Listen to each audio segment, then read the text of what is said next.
अच्छा गाइज, आप में से मैक्सिमम लोग जानते ही होंगे कि मेरा जो मोस्ट ऑफ द कंटेंट होता है वो विंडोज़ पीसी लैपटॉप के ऊपर होता है। और हर एक वीडियो में मैं ट्राई करता हूँ कि आपके लिए कुछ ऐसा यूज़फुल कंटेंट लेके आऊँ ताकि आपको विंडोज़ के फीचर के बारे में, उसकी फंक्शनैलिटी के बारे में आपको जितना भी नॉलेज हो सके वो हो जाए। और यही सारी इन्फॉर्मेशन, यही सारी नॉलेज आपको हेल्प करती है फ्यूचर में विंडोज़ को समझने में, उसे ट्रबल शूट करने में या उसके परफॉर्मेंस को ऑप्टिमाइज़ करने के लिए। तो आज इस वीडियो में गाइस मैं आपसे विंडोज़ 11 के 3 ऐसे फीचर के बारे में बात करूंगा जिसका मैक्सिमम लोग यूज़ नहीं करते हैं, लेकिन अब यूज़ करो चाहे मत करो, ये तीनों ऐसी सर्विस हैं जो आपके बैकग्राउंड में रन करती हैं और रन करने की वजह से आपका CPU, रैम, अगर आप गेमिंग करते हो तो बहुत ज़्यादा FPS आपका ईट करती है और जो परफॉर्मेंस आप एक्सपेक्ट करके बैठे हो वो आपको नहीं मिलता है। और एक चीज़ का गाइस आप हमेशा ध्यान रखना कि जो ऑप्टिमाइजेशन होता है उसका सबसे पहला मेथड, उसका जो प्रोसेस यही होता है कि आप उन सारी चीज़ों को ऑप्टिमाइज़ करो, इनेबल या डिसेबल करो जिसका आप यूज़ करते हो। अगर नहीं करते तो आप डिसेबल करो, करते हो तो इनेबल करो। और यही सही तरीका है ऑप्टिमाइजेशन का। तो चलिए मैं आपको तीनों फीचर के बारे में बताऊंगा, इसको एक्सप्लेन करूंगा ताकि वो आपको समझ में भी आए और फिर आपको ये डिसाइड करना है कि अगर आप ये फीचर यूज़ नहीं कर रहे हैं तो आप इसे अभी के अभी डिसेबल करिए। तो चलिए शुरू करते हैं सबसे पहले फीचर के बारे में और इसका नाम है गाइस डिलीवरी ऑप्टिमाइजेशन। अभी आपको विंडोज़ 11 में अगर सेटिंग्स ओपन करते हो, लेफ्ट हैंड साइड में अगर आप विंडोज़ अपडेट पे जाओगे तो एडवांस सेक्शन में आपको मिलता है डिलीवरी ऑप्टिमाइजेशन। अब इसके बारे में थोड़ा सा डिटेल दिया भी होता है, तो आप चाहो तो पढ़ लेना, मैं आपको सिंपल वर्ड में समझाता हूँ। देखो डिलीवरी ऑप्टिमाइजेशन क्या होता है। मान लीजिए कि आप एक का कोई बिजनेस है, बहुत बड़ा बिजनेस है, बहुत सारे आपके पास डिवाइसेस है, कंप्यूटर कनेक्टेड हैं, तो ऐसी सिचुएशन में आपके लिए बड़ा यूज़फुल है। कैसे? मान लो कि आपका एक कंप्यूटर है जिसमें आपने ये डिलीवरी ऑप्टिमाइजेशन को इनेबल कर रखा है। अब जब कोई भी विंडोज़ 11 में अपडेट आएगा तो ये डायरेक्टली कनेक्ट करेगा माइक्रोसॉफ्ट से, जो भी अपडेट होगा, ड्राइवर का अपडेट होगा, सारे अपडेट को ये जो है डाउनलोड करेगा, इंस्टॉल करेगा। अब इसके बाद जो आपके अदर डिवाइसेस कनेक्टेड हैं सेम नेटवर्क से, लोकल एरिया नेटवर्क में, अब उन्हें कोई भी ज़रूरत नहीं है कि वो डायरेक्टली अगेन वो माइक्रोसॉफ्ट के सर्वर से कनेक्ट करें और जो भी अपडेट है उसको डाउनलोड करें और इंस्टॉल करें। तो अगर आपने एक ही डिवाइस में इस डिलीवरी ऑप्टिमाइजेशन को इनेबल कर रखा है तो जब आपका लेटेस्ट विंडोज़ अपडेट यहाँ पे डाउनलोड हो गया है, अब यही डिवाइस उन सारे अदर लोकल नेटवर्क को ये अपडेट की फाइल सेंड कर देंगी और जितने भी अदर डिवाइसेस वो भी आपके अप टू डेट हो जाएंगे। तो ओवरऑल इससे बेनिफिट क्या होता है कि बार बार सारे डिवाइसेस को इंटरनेट से कनेक्ट करने की ज़रूरत नहीं है, बहुत ज़्यादा बैंडविड्थ आपकी खर्च नहीं होगी और जो स्पीड में फ़र्क आता था वो भी इशू आपका रिजॉल्व हो जाता है। लेकिन ये सिर्फ उन्हीं के लिए एप्लीकेबल है जिनके पास बहुत सारे डिवाइसेस हैं, बहुत बड़ा उनका डोमेन है। लेकिन अगर मान लो आपके पास कोई एक कंप्यूटर है, 2 या 3, 4, 5 भी कंप्यूटर हैं, तो इतना ज़्यादा इस पर फ़र्क नहीं पड़ने वाला है। तो अगर आपके पास भी एक कंप्यूटर है, 2 या 3 कंप्यूटर भी है, तो आपको इस ऑप्शन की बिल्कुल ज़रूरत नहीं है। इसे आप अभी के अभी डिसेबल करो इसी ऑप्शन पे आके। अब इसे डिसेबल करने से फ़ायदा आपको क्या मिलेगा?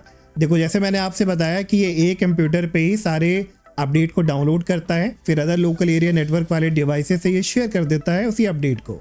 तो ओवरऑल इस प्रोसेस को रन करने के लिए ये बहुत ज़्यादा आपका रैम, CPU और FPS को ईट करता है, जिसकी वजह से परफॉर्मेंस में आपके काफ़ी ड्रॉप मिलेगा।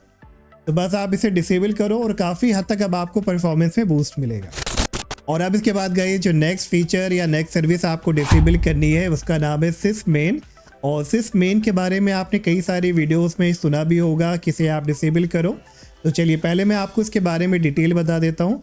सिसमेन जो पहले कहलाता था सुपरफेच, अगर आप बहुत पुराने यूज़र हो कंप्यूटर के तो आपने कहीं ना कहीं सर्विसेज में सुपरफेच नाम ज़रूर देखा होगा। और ये बनाया गया था बेसिकली हार्ड डिस्क के लिए। देखिए पहले क्या होता था, हम सभी जो है हार्ड डिस्क यूज़ करते थे, चाहे वो प्राइमरी हो चाहे एक्सटर्नल हो।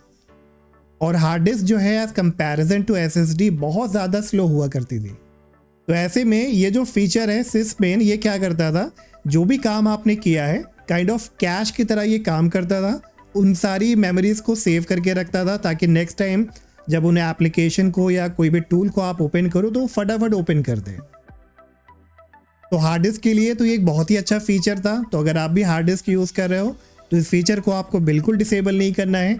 लेकिन अगर आप SSD पे स्विच कर चुके हो या आप मॉडर्न कंप्यूटर यूज़ कर रहे हो जिसमें ऑलरेडी SSD इनबिल्ड है, तो ये आपका कोई भी काम नहीं कर रहा है, क्योंकि ये बेसिकली बना हुआ है हार्ड डिस्क यूज़र के लिए, ना कि SSD यूज़र के लिए।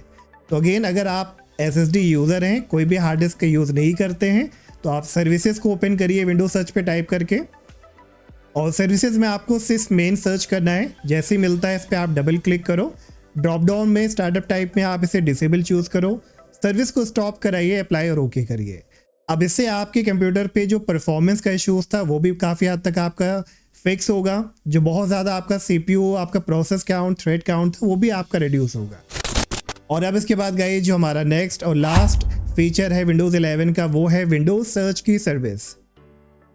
अब देखो, विंडोज सर्च बेसिकली अगर आपको पता हो तो बहुत ज़्यादा प्रॉब्लम क्रिएट करता है। अगर आप अभी फाइल एक्सप्लोरर ओपन करो, किसी भी लोकेशन में अगर आप कोई फाइल सर्च करते हो ना, तो देखो हमेशा आपको ये एरर आता है। एरर क्या, ये आपको लोडिंग पे या वर्किंग ऑन इट पे आपको मैसेज आता है, बहुत ज़्यादा टाइम लेता है ये। और इसी रीज़न से मैंने यहाँ एक वीडियो भी बनाई थी कि आप अगर विंडोज सर्च को लेके प्रॉब्लम हो, आप एक फास्ट विंडोज सर्च चाहते हो ताकि वो फटाफट सारी फाइल को आपको ढूंढ के निकाल के दे दे आपके डिवाइस से, आपकी ड्राइव से, तो एवरीथिंग टूल बार के साथ आप जाइए। और विंडोज सर्च एक ऐसी सर्विस है जो बेसिकली काम भी नहीं करती है। और अगर आप टास्क मैनेजर चेक करोगे तो विंडोज सर्च आपका बहुत ज़्यादा CPU और RAM ईट करता है, तो इसे भी मैं रेकमेंड करूँगा कि आप डिसेबल करो। अगेन ये विंडोज सर्च आपका कम्प्लीटली डिसेबल नहीं करेगा, सिर्फ जो इंडेक्सिंग होगी उसी को ये डिसेबल करता है। चलिए मैं आपको करके दिखा देता हूँ। पहले आप अगेन सर्विसेज ओपन करिए, विंडोज सर्च को आप सर्च करो, जैसे ही विंडोज सर्च मिलता है डबल क्लिक कराइए, स्टार्टअप टाइप को आप डिसेबल करो, सर्विस को स्टॉप करिए, अप्लाई और ओके करिए। अब क्योंकि ये सर्विस आपकी स्टॉप हो गई है, तो अभी भी अगर मैं विंडोज सर्च पे क्लिक करके कुछ भी सर्च करता हूँ तो ये सर्च करेगा जैसे मैंने आपसे बताया, बस ये बैकग्राउंड में रह के जो इंडेक्सिंग करता रहता है वो नहीं करेगा। और इसकी वजह से आपका जो परफॉर्मेंस का इश्यूज़ था वो भी बहुत ज़्यादा इम्प्रूव होगा। और क्योंकि अब आपने तीनों ही चीज़ों को डिसेबल कर दिया है, तो अगर आप रीस्टार्ट करने के बाद कंपैरिजन करोगे, फील करोगे, तो चाहे आप गेमिंग करो तो उसमें आपको FPS का बूस्ट मिलेगा। नॉर्मल किसी भी एप्लीकेशन पे आप काम करते थे, लैगिंग और स्लो वाली प्रॉब्लम थी, वो भी अब आपकी काफ़ी हद तक ठीक होगी। तो अब होपफुली गाइस आपको समझ में आ गया होगा कि तीनों फीचर, आपके तीनों सर्विस क्या करते हैं और आपको इसकी ज़रूरत है कि नहीं है। प्लीज़ मुझे कमेंट करके आप ज़रूर बताना कि आपको इसका यूज़ था कि नहीं था, नहीं था तो आपने डिसेबल किया कि नहीं किया। और प्लीज़ वीडियो को लाइक, सब्सक्राइब करना मत भूलिएगा। एंड हम मिलेंगे आप नेक्स्ट वीडियो में। Till then take care, bye bye.